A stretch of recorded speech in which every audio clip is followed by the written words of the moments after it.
Hey there, Mayor Dyer. Wayne Brady here. I just want to thank you, Mayor Dyer. Hey, to all the city commissioners and the city of Orlando, the city that I claim as my hometown. Thank you so much for this great honor. Now, I'm excited to return home. October 12th, I'm performing at the Dr. Phillips Center. And guess what? They've made it Wayne Brady Day in Orlando. A little guy from Tangelo Park. I never thought I'd see the day that I'd have my own day in Orlando. I'm so thankful for the start that Orlando gave me. Dr. Phillips High School, the drama program, Karen Regario, SAC Theater.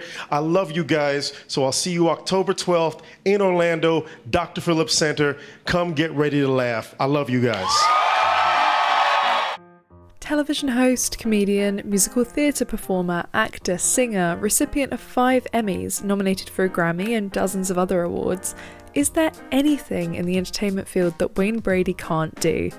While you may know him as the host of Let's Make a Deal or as one of the Whose Line Is It Anyway regular cast members, Brady's career really started to take shape in the small town of Orlando, Florida, when at 18 years old and as a recent graduate from Dr. Phillips High School, he began working as a performer at some of the world's most highly regarded theme parks. Hi, I'm Jo, and in this special video created in honour of Wayne Brady Day, we'll be discussing the early stages of his career, specifically within the Orlando theme park sphere, and exploring how one of America's most noteworthy and successful entertainers found his footing back in the early 1990s at some seemingly questionable shows performed at a newly opened theme park. If you're interested in the overlaps of pop culture and tourism, theme park lore and hot takes, and a dozen other niche stories in the visitor attraction sphere, be sure to check out my other videos and subscribe to my channel so you don't miss any of the fun content we have coming up. But without further ado, here is the story of how theme parks shaped one of the most decorated and highly regarded comedians of the 21st century. As we said, the story starts back in the late 1980s and early 90s, when Brady studied at Dr. Phillips High School in Orlando, Florida, which boasts so many famous alumni that there's an entire Wikipedia page dedicated to the subject. From voice actors and fashion designers to basketball players and pop stars, the high school has some serious credit for creatives and athletes, and Brady is yet another example of a decorated alumni. Despite originally planning to follow in his father's footsteps and go into the military, Brady fell into performing by chance after filling in for his friend in a school play.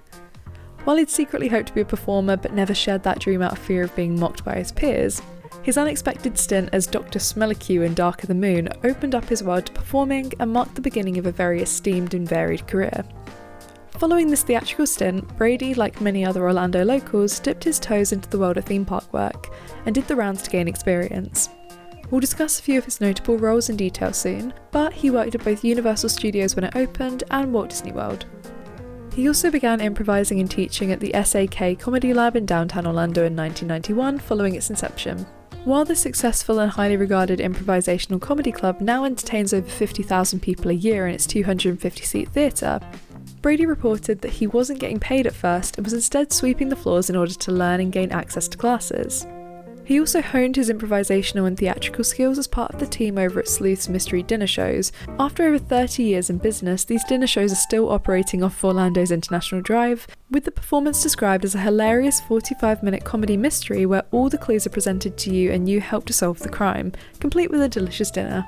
With a live interrogation and audience participation leading to unpredictable interactions, it's about as improvisational comedy as it gets. But one of Brady's first major professional gigs came about when he was working in Universal Studios in Orlando in 1990 as a street performer. During his tenure in the park, Brady also worked in some of the shows, including Beetlejuice Dead in Concert featuring the Ghostbusters as Winston Zeddemore. In this show, the Ghostbusters respond to a call about a paranormal disturbance and are subsequently possessed and forced to perform a number of routines under Beetlejuice's control, including one to Ain't No Mountain High Enough. Brady also performed in Beetlejuice's Rock and Roll Graveyard Revue in 1992 as Dracula. This attraction was a full 10-song-strong affair, with classic Universal monsters performing alongside Beetlejuice. As Dracula, Brady would perform in the ensemble numbers and also his own rendition of In the Midnight Hour by Wilson Pickett. This show basically tells the story of Beetlejuice's magical abilities at work again, this time turning the Universal Monsters crew into rock stars for a musical revue. Interestingly, Joey Fatone, the member of NSYNC and also an alumni of the Dr. Phillips High School, worked on the same show as the Wolfman character. Even though this was at a different period of time, there must have been something in the water.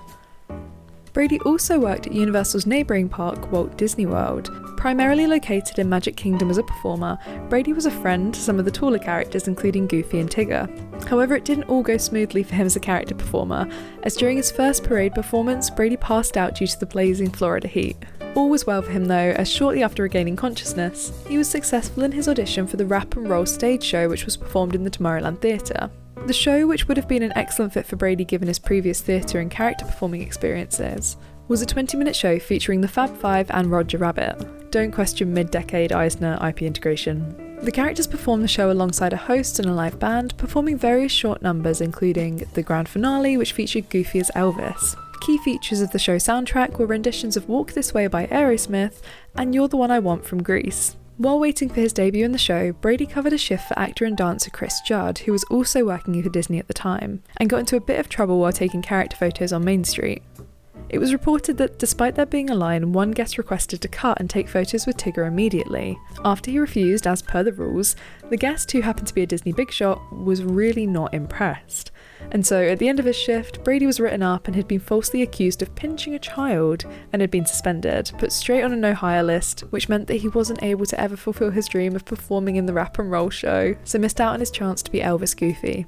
Despite the unceremonious ending, Brady said that he loved every single minute of those days and learned so much about being on set and self-discipline while performing in the parks, sharing that the experience prepared him well for being in theatre on Broadway, where he would perform 8 show weeks. Brady's theme park tenures would not end in Orlando, however, as he would also perform at Six Flags in St. Louis, and at the ill-fated and short-lived MGM Grand theme park in Las Vegas for 2 years from 1993 to 1995. It's hard to find any information on show specifics or the park as a whole, but in various publications, Brady's been reported as performing in a rock and roll show called Rock Around the Clock, in which he performed songs by Little Richard and Jerry Lee Lewis, and also Legends in Concert, which still operates today at a different location as an Elvis-ish character called Elvis Jackson. Other roles he was reported to have played included a painter and a pirate, becoming a self-proclaimed jack of all trades. Following this gig, Brady also performed on cruise ships and worked at Universal Studios Hollywood up until 1999, which he would later return to in 2010 to do the annual daily reading of How the Grinch Stole Christmas, after becoming much better known for his comedy through the hit show Whose Line Is It Anyway, his game show hosting and TV show appearances, plus his Grammy nomination for his cover of Sam Cooke's A Change Is Gonna Come. In later years, Brady would go on to performing Broadway musicals, and in 2022 he was inducted into the Florida Artists Hall of Fame, alongside powerhouses like Gloria Estefan, Ernest Hemingway, Tennessee Williams and Bob Ross, solidifying him as a Florida legend.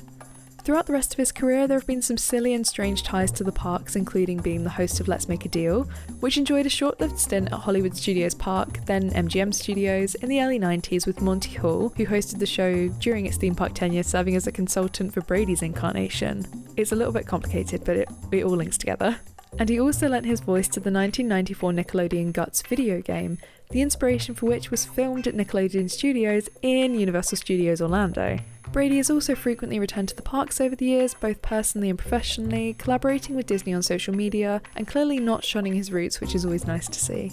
And that, for now, is the end of our story, exploring the role of theme parks in the early part of Wayne Brady's long and varied career.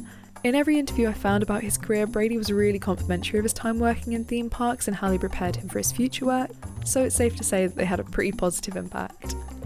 While this isn't usually the kind of video that I do, I really enjoyed making it, and it's nice to have a little bit of a different approach to theme park history here on the channel. So if you enjoyed it, be sure to give it a like and also let me know in the comments below, and also let me know what you want to see in the future.